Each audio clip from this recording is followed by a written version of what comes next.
Welcome, everybody, to the Thursday night NFL pregame show presented to you by Illinois Media School. I am Tim Nearing. Alongside me is Peter Jennings and Ryan Blazing. Tonight on the show, we will be discussing our injury report for tonight's game. After that, we will have a feature story on the state of the NFL and its head injuries, as well as our Week 2 predictions for tonight's games of the Bills against the Jets. Guys, let's go to you, Ryan, since you're our resident insider here on the panel today. Injury update here before the game. So we'll start over with the Buffalo Bills. Sammy Watkins is going to play tonight. He's not 100%. That quad injury still giving him some trouble, but he did say that he will give it a go. Obviously, people out there in fantasy land want to know. Personally, if I have a better option than Sammy Watkins, I am sitting Watkins tonight just because we're not quite sure about the quad injury. The Bills have other options, and Tyrod Taylor did not look that good in Week 1. But Sammy Watkins, if you don't have a better option, is giving it a go tonight. He says he's about 90% with that quad injury. Switching it over to the Jets, we're hearing some stuff on Brandon Marshall. Brandon Marshall, knee injury. He did not specify. He just said his knee was bothering him, but he was completely removed from the injury report, so he is 100% go tonight. So if you have Brandon Marshall, start him and feel great about starting him against the Bills. All right, thanks, Ryan.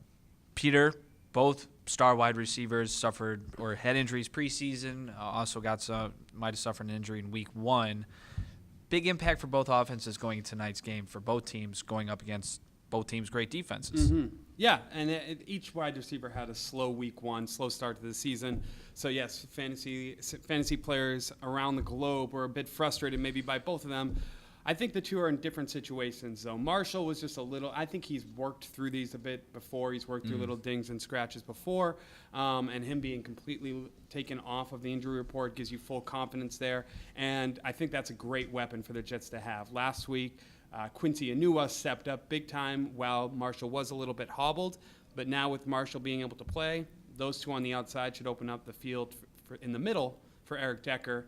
And look for Fitzpatrick to maybe throw for more than 200 yards this time around. As for the Bills side, Sammy Watkins has had injury troubles his entire career at this point.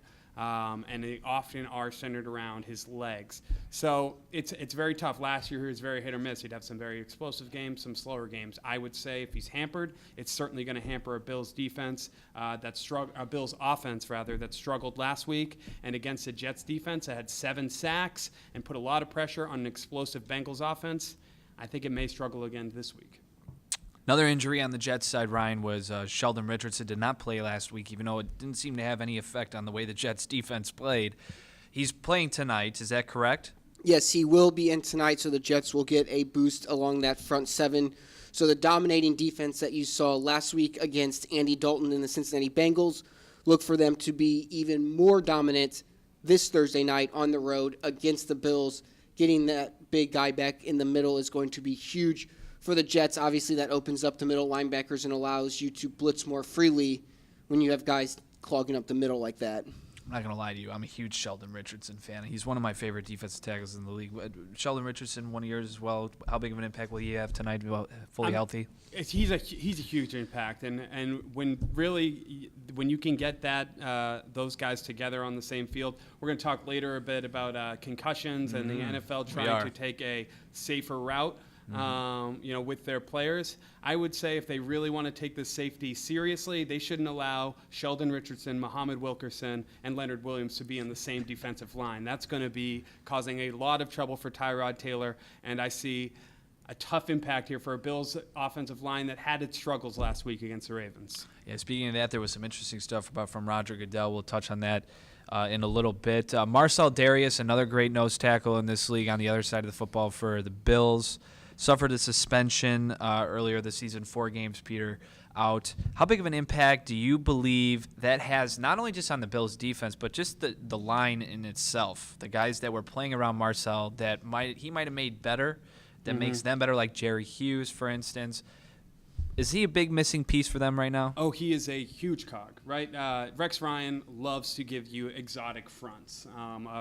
You never necessarily know where the rush is going to be coming from. But a big key to that is having a guy that can take up 2 offensive linemen in the middle. Without that, that makes every checking your man on the offensive line much easier. It'll be making deciphering those packages a little bit easier as well. So missing Marcel Darius here for these first 4 games is going to have a large impact on that defense. And that's why Stephen A. always says, stay off the weed.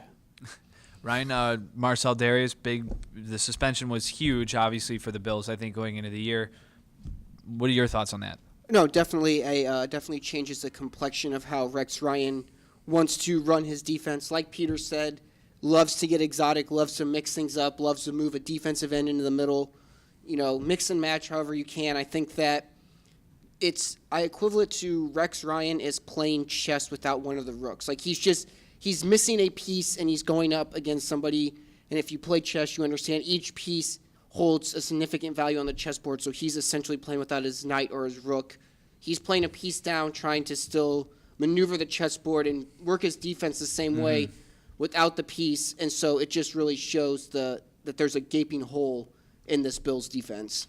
Some big-time players obviously out there tonight. Some players will be playing. Coming up after this break, we're going to have a great story about head injuries and head traumas in the NFL, how it's affecting young players and their future dreams to play.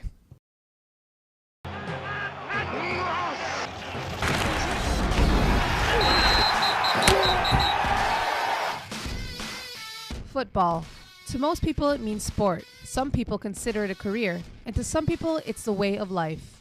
Many kids grow up dreaming of one day becoming the next great NFL quarterback, but don't realize the dangers that come with their greatest dream. Concussions have become an epidemic for football, and not just in the NFL, but in college football, high school, and even Pee Wee leagues. Donovan Hill is one of those young men who at the age of 13 took a hit on the field that fractured his spine, which left him with minimal use of his arms and no independent movement below his chest. He was 18 when he passed away. But it isn't just body blows that are causing fatal injuries. The biggest concern is hits to the head. CTE, which stands for chronic traumatic encephalopathy, is a disease found in people that have repeated blows to the head and is most commonly found in professional athletes in football, hockey, and boxing. Famous players like Dave Duerson, Junior Seau, and Mike Webster all had CTE. Jim McMahon is among former players who filed a federal lawsuit against the NFL after suffering from repeated concussions throughout their career. I mean, we knew there was going to be a chance for injury, but we didn't know about the head trauma. They knew about it, and they didn't tell us. It's just like flat out lying to you, just looking you in the face and lying to you. Dave Duerson committed suicide in 2011 and Junior Seau in 2012. The NFL has made numerous rule changes and has reworded the league rules in an effort to reduce head injuries, but it still can't take back those already affected with CTE or a young man's dream to play in the NFL. Welcome, everybody, back to the Thursday night NFL pregame show brought to you by the Illinois Media School. And, guys, that piece... head injuries have definitely become an epidemic in the NFL, and just not really the NFL, but you could say throughout the entire sport of football, from pee-wees to high school to college. You're seeing some star players that have great potential in their careers down the road if they're in college just get derailed by an injury and everything like that. What are your views on the head injury dilemma being in football at the current moment, Peter? Well, it's a tricky situation, right? Obviously, the leagues from high school, from the NFL on down, they need to figure out ways to try to make the game safer. And you can continue to try to do that. You can improve the helmets. You can try to reduce the target on which you're hitting. You can obviously try to coach up better tackling. But in the end, it's a violent game, right? There's no way around the fact that you have 250-pound men running full speed at other 250-pound men and colliding head-on. And that's if we want to keep and continue to watch the game of football, which it seems people do if you check the ratings every week, then it seems to be a little bit of give and take that you have to know about when you're going into it. So I think the real key, more than anything, is education at a young age, right? You need to make sure that that these kids, when they're getting into the game, they know how to tackle, they know how to do it right, and then they know the risks that they're getting into when they actually decide to sign up for the game. But ultimately, it's a fun game to play, and I think people are going to continue to do it. And, we'll just have to really see where it goes at this point. No, what Peter said is I agree that Roger Goodell is taking great steps to make the game safer for David Johnson, who's playing at big Texas high school, and when he gets to the NFL in 4 or 5 years, it's going to be safer. It's going to be safer for Brad Kaya at Miami, who's entering the NFL next year. It's going to be safer for Christian McCaffrey, who's entering the NFL in a year or two. The problem is Roger Goodell has done absolutely nothing to make the game safer for the guys playing the game right now. He just donated $100 million to player safety. That's all fine and dandy. We both know that $100 million didn't just come up within a week.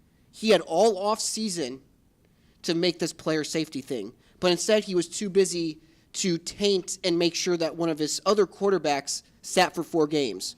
So while they're in the court system trying to win this stupid case for 2 years, player safety slides under the rug. It becomes an issue because Cam Newton gets hit 4 times against the Denver Broncos. And they said, his posture, the way he carried himself. Your head doesn't change positions on your body. A head hit is a head hit.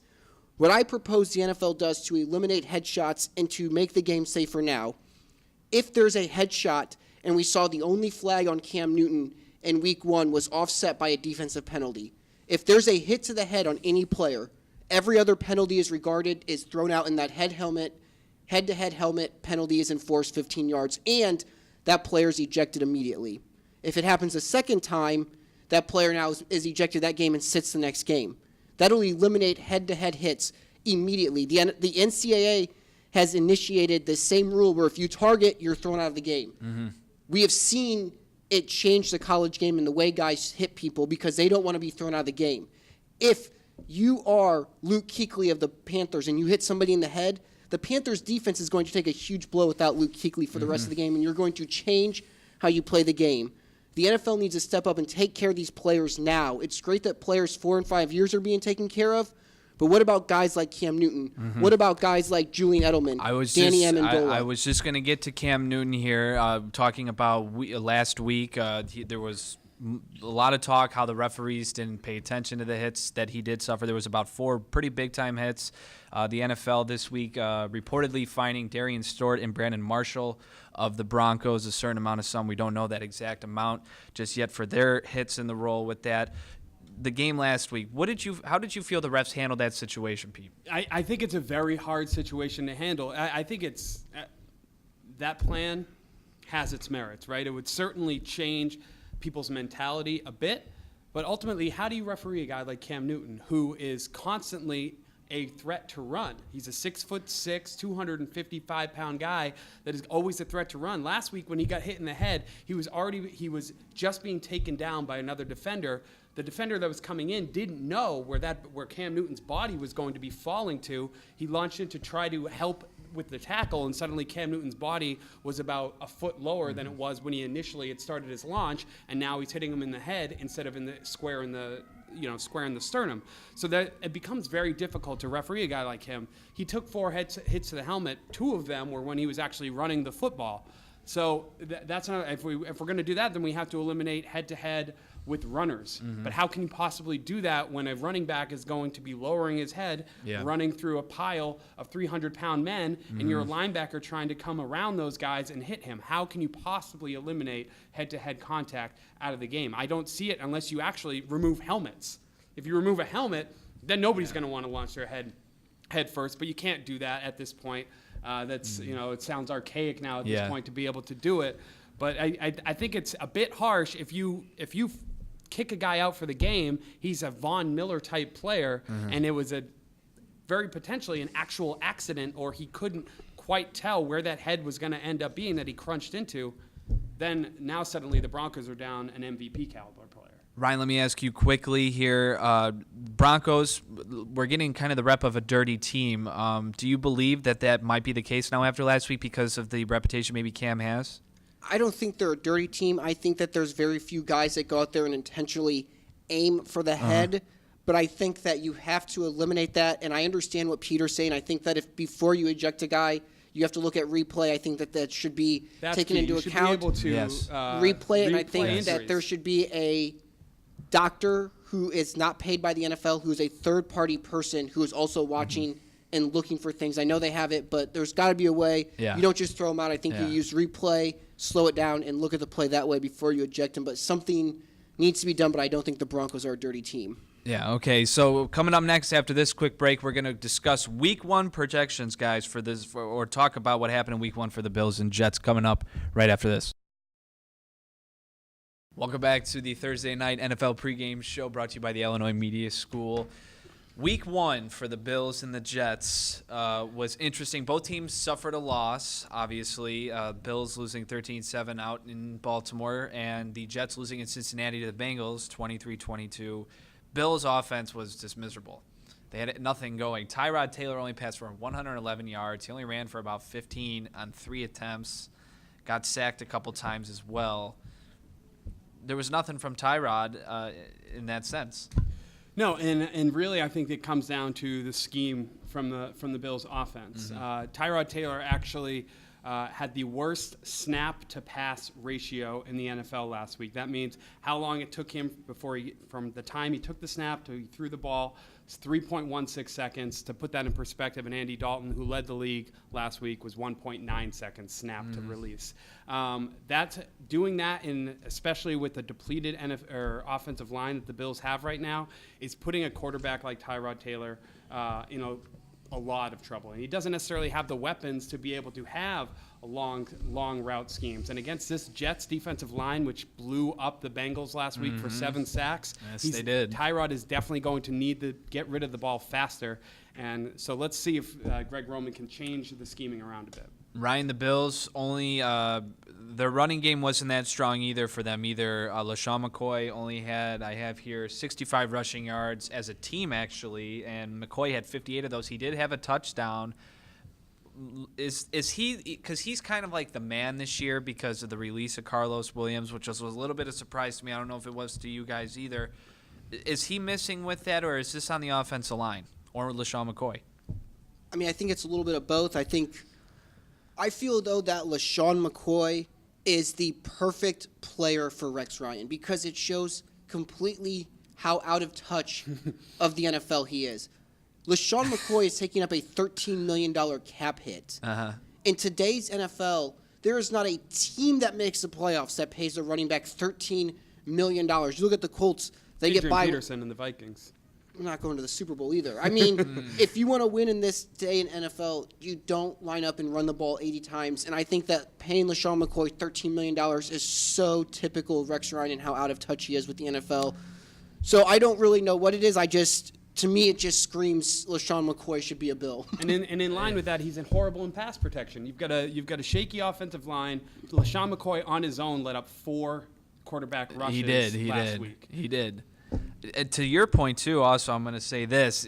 Rex Ryan can thank, or LaShawn McCoy could just thank the Eagles organization for paying him that much money because of the contract he got there. But let's move on to the Jets now. They traded for it. They did trade. Rex Ryan traded for that. Ryan Fitzpatrick did not have a great day throwing last week. 189 yards, 2 touchdowns. We mentioned the injury to Brandon Marshall. Had an interception. Matt Forte for the offense had an amazing day. He looked like his days with the Bears. 96 rushing yards. He had 5 catches for 59 yards as well. And then the Jets' defense just totally blew up the Cincinnati Bengals, all without Sheldon Richardson. We mentioned that earlier for 7 sacks. Ryan, what did the Jets got to do tonight? They have to hope that Ryan Fitzpatrick doesn't have another fourth-quarter interception. It cost him a playoff spot last year against the Bills. It showed up against the Bengals again. It shows why the Jets were hesitant to give Ryan Fitzpatrick the money. He's clearly not the long-term guy. Yes, he's going to be able to throw it down the field. He's going to find Eric Decker. He's going to find Brandon Marshall. He's going to hit Matt Forte. At the end of the day, you're going to look up and he's going to have close to 300 yards passing, but he's also going to have 1 to 2 costly interceptions. I think that with Fitzpatrick, you know what you're going to get. You're going to get a guy that's going to get it downfield, but he's going to have a turnover or 2 that cost you. Peter? For me, 1 interception does not make or break an entire game. The Jets also missed an extra point. they missed a 22-yard field goal, and Brandon Marshall dropped a 24-yard, what would have been touchdown towards the end of that game. You can't put it all on Ryan Fitzpatrick, who to me has been a godsend to the Jets, as they've just been churning through quarterbacks that can't do anything done. But last year he doubled the amount of Eric Decker touchdowns. Same thing with Brandon Marshall that they had the year before. Geno Smith. I think he's a solid quarterback. I think Christian Hackenberg is a solid quarterback who they just drafted in the second round. I don't know about you guys, but that's just me. Coming up here in a little bit, though, let's get to some Twitter action here in terms of it real fast here. At Jeff Traylor Jr. asked, did the Bills regret letting go of running back Carlos Williams? Yes or no? Yay? Nay. Briefly? Nay? Nay. Yay, nay? I'm going to say no. No? Okay. Well, we'll talk more about the Carlos Williams thing and everything. Coming up after this break, we're going to do predictions. It's prediction time, guys, for tonight's game. We'll be right back. Welcome back to the Thursday night NFL pregame show brought to you by the Illinois Media School. And, guys, it's what everybody that's been watching for the last half hour has been waiting for. Predictions. That's what I'm talking about. Let's start out tonight. Peter, let's start out with you. Who do you got? Time to put some money on the line here. The spread has now been moving all over. Bills started as a 3-point favorite, moved to Jets as a 1-point favorite. Now it's even, and I'm with the public. I think the Jets are going to take this game, and to be honest with you, I'm not sure it's going to be that close. Rex Ryan last year took both games off of the Jets, and I think they know it. The Jets know it. They want to get him back. Wow. And I see a score somewhere around 24-12. I was just about to ask you. Wow. Yeah, absolutely. I don't think it's necessarily going to be all that close. And I see a pretty decent game out of Fitzpatrick, Brandon Marshall, Eric Decker, and Quincy Enunwa. Quincy Enunwa. Ryan, how about you? That's surprising from a Patriots fan. Wow. I'm big on the Bills at home. I think they'll come out home crowd. I think they win something like 24-23, maybe 27-21, something along those lines. A close game. Bills at the end squeak by. I like the Bills just because they're at home. Wow, ripping on Rex Ryan earlier, and he's going with the Bills at home. Wow, and actually, you know what? He's ripping on both teams. He's an equal opportunity ripper. He was. Exactly. I'm going to go with the Jets simply because I have Brandon Marshall on my fantasy team, and I want him to do absolutely fantastic. I'm going to say it's going to be about a 23-10 score. I just can't go with the Bills defense without Marcel Darius. I just can't. And when you saw the Jets last week, they destroyed a much better offense that the Bengals had, and they did it all without Richardson. I think that's a key to this game. And with a banged-up Watkins, I don't know how they're going to be able to put up 27 points this week. I think Tyrod Taylor can scramble a little bit. I think that he has some bigger receivers. Robert Woods comes to mind. There's guys I think that he can find LaShawn McCoy in the passing game. I think that the Bills maybe even get a defensive touchdown here or there, a short field. And before you know, the NFL, it's not really too hard to get to 27. We got a little bit more time left. Let's take another Twitter question, shall we? This is from @Basir Farouk. He asks, who wins the AFC division this year? The AFC East. AFC East, I'm sorry. Well, it's already been determined, hasn't it? Oh, boy, here we go.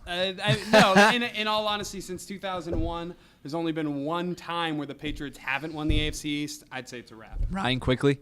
New England. We got two Patriots. I'm going to go with the Jets.